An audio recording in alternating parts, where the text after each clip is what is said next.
Hi guys, welcome back to my channel. So आज का nursing care plan मैं आपके साथ शेयर कर रही हूँ वो है क्रिप्टोकिडिज्म पे। इसमें सबसे पहले स्टूडेंट डेटा आएगा, देन आइडेंटिफिकेशन डेटा। इसमें आपको हॉस्पिटल रजिस्ट्रेशन नंबर लिखना है, देन पेशेंट नेम, एज और जो जनरल इन्फॉर्मेशन हम लिखते हैं like occupation, date of admission, discharge, name of doctor. उसके बाद आएगा चीफ कंप्लेंट आपको क्रोनोलॉजिकल ऑर्डर में लिखना है, then history of present illness, then comes next is the birth history में सबसे पहले आएगा एंटीनेटल हिस्ट्री। पेशेंट की जो भी एंटीनेटल हिस्ट्री होगी वो यहाँ पे आएगी। हिस्ट्री ऑफ प्रेगनेंसी, मदर को कोई न्यूट्रिशनल स्टेटस उसका कैसा था वो आएगा। देन इलनेस ड्यूरिंग प्रेगनेंसी, अगर कोई इलनेस वहाँ पे देखी गई है वो लिखेंगे। देन नेटल हिस्ट्री में बेबी की डिलीवरी कब हुई थी, किसने कंडक्ट करी थी वो लिखेंगे। उसके बाद हमारा यहाँ पे आएगा पोस्ट नेटल हिस्ट्री में हम बेबी की क्राई वगैरह के बारे में यहाँ पे मेंशन करते हैं। Next comes is the feeding history में टाइप ऑफ फीड कैसा है, उसकी वीनिंग कब, कौन से मंथ में वीनिंग कराई थी और कैसे फूड से वीनिंग कराई थी। उसके बाद आता है इम्यूनाइजेशन हिस्ट्री, मोस्ट इंपॉर्टेंट होता है। सबसे पहले मदर का हम इम्यूनाइजेशन चार्ट बनाएंगे, देन कंटिन्यू करेंगे बेबी के इम्यूनाइजेशन चार्ट से, उसकी डोज लिखेंगे, उसका रूट लिखेंगे। उसके बाद सेम गोज फॉर चिल्ड्रन, अगर 1 ईयर से ज़्यादा है का आपका जो पेशेंट है वो 1 ईयर से ज़्यादा का है तो उसमें हम चिल्ड्रन का भी बनाएंगे। उसके बाद यहाँ पे आएगा डेवलपमेंटल हिस्ट्री, हम पेशेंट के जो भी डेवलपमेंटल माइलस्टोन होते हैं like crawling, walking with support, walking without support, उसका लाफिंग कब था, सिटिंग कब था, ब्लैडर एंड बाउल कंट्रोल वो लिखेंगे यहाँ पे, उसका नॉर्मल कब होता है और पेशेंट ने कब अचीव किया। देन पर्सनल हिस्ट्री आएगी कि चाइल्ड को, जो पेशेंट है उसको टीवी देखना पसंद है या नहीं, रिलेटिव के साथ रहना पसंद है या नहीं, ग्रैंड पेरेंट्स के साथ रिलेशन कैसा है वो यहाँ पे लिखेंगे।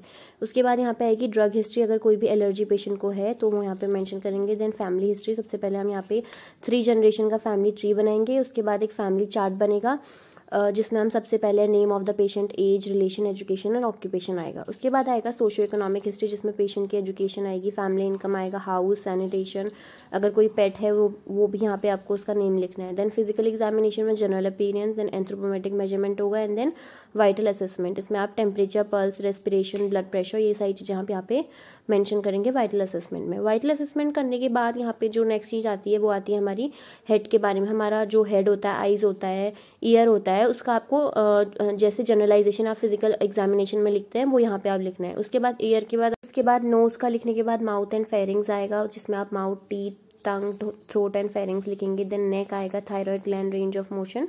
उसके बाद सिस्टमिक एग्जामिनेशन स्टार्ट होगा, रेस्पिरेटरी सिस्टम से हम स्टार्ट करेंगे, जिसमें इंस्पेक्शन, परकशन, पैल्पेशन करेंगे हम। उसके बाद रेस्पिरेटरी सिस्टम के बाद हमें बाकी सारे सिस्टम भी लिखने like cardiovascular system, GI system, integumentary system, musculoskeletal system, urinary system. इसमें सारे में हम inspection, palpation, auscultation and palpation करके हमें जो भी रिजल्ट मिलेगा वो यहाँ पे हमें मेंशन करना है। उसके बाद हम न्यूरोलॉजिकल सिस्टम में हम लेवल ऑफ कॉन्शियसनेस देखेंगे, उसका मेमोरी कैसा है पेशेंट का वो यहाँ पे लिखेंगे। देन ओरिएंटेशन कैसा है पेशेंट का, साइट एंड जजमेंट कैसा है, एंड बिहेवियर कैसा है। देन क्रेनियल नर्व्स में, अगर कोई क्रेनियल नर्व में प्रॉब्लम है तो वो यहाँ पे हम स्पेसिफिक मेंशन करेंगे, अदरवाइज नॉर्मल लिखेंगे। देन रिफ्लेक्सेस, जो भी नॉर्मल रिफ्लेक्सेस होते हैं लाइक स्वॉलोइंग रिफ्लेक्स होते हैं, डॉल्स आई रिफ्लेक्स एक्सेट्रा, जो भी रिफ्लेक्स होते हैं वो लिखेंगे। Then you have to make this type of vital signs chart. उसके बाद 3 दिन का आपको इसमें चार्ट बनाना है। उसके बाद lab investigation, according to hospital policies क्या क्या वहाँ पे लैब इन्वेस्टिगेशन पेशेंट की हुई थी जिसको निमोनिया था, वो यहाँ पे आप इस तरीके का टेबल बनाएंगे जिसमें investigation, patient value and normal value आएगी। उसके बाद आएगा हमारा यहाँ पे को सर्जिकल मैनेजमेंट। उससे पहले हम लिखेंगे मेडिकल मैनेजमेंट, अगर हमारा जो पेशेंट है उसमें क्या क्या मेडिकेशन दी है वो लिखेंगे। उसके बाद सर्जरी, अगर आपकी कोई ऐसा नर्सिंग केयर प्लान है जिसमें सर्जरी भी हुई है वो यहाँ पे आप लिखेंगे, उस प्रोसीजर के बारे में कौन कौन सा प्रोसीजर वहाँ पे इन्वॉल्व हुआ है। उसके बाद हमारा आएगा इनटेक आउटपुट चार्ट, ये भी हमें मिनिमम 3 डेज़ का बनाना है क्योंकि नर्सिंग केयर प्लान हम मिनिमम 3 डेज़ का देते हैं, तो ये 3 दिन का हमारा इनटेक आउटपुट चार्ट भी बनेगा यहाँ पे को। इनटेक आउटपुट चार्ट बनाने के बाद हम यहाँ पे न्यूट्रिशनल मैनेजमेंट लिखेंगे, बहुत ज़्यादा इंपॉर्टेंट जो होता है कि हम पेशेंट को कैसी डाइट दे रहे हैं, कैसा हम उसको हाइड्रेशन दे रहे हैं। उसके बाद आएगा नर्सिंग मैनेजमेंट, जिसमें सबसे पहले आता है नर्सिंग असेसमेंट की पेशेंट का वाइटल साइन असेस करेंगे, GI system, respiratory system and cardiovascular system. उसके बाद हम नर्सिंग डायग्नोसिस बनाएंगे, इंपॉर्टेंट 5 डायग्नोसिस हमें यहाँ पे बनानी होती है। सबसे पहले यूरिनरी एलिमिनेशन पे बनाए, देन पेन पे, then risk of infection, deficient fluid volume पे बनाए। उसके बाद नॉलेज डेफिशिएंट, आप चाहें तो हमारी जो 5th डायग्नोसिस होगी वो एंजाइटी पे भी बन सकती है। तो इनमें से 5 डायग्नोसिस में से जो टॉप 3 प्रायोरिटी होगी उसमें से हम 3 जो होगा उसका नर्सिंग केयर प्लान बनाएंगे। So minimum 3 nursing care plan बनाने होते हैं और 5 डायग्नोसिस हमें यहाँ पे लिखनी होती है। सबसे पहले एक्यूट पेन का यहाँ पे हम जो है सबसे फर्स्ट एनसीपी हमारी एक्यूट पेन की बनेगी। आप चाहे तो वीडियो को पॉज करके यहाँ पे स्क्रीनशॉट ले सकते हैं।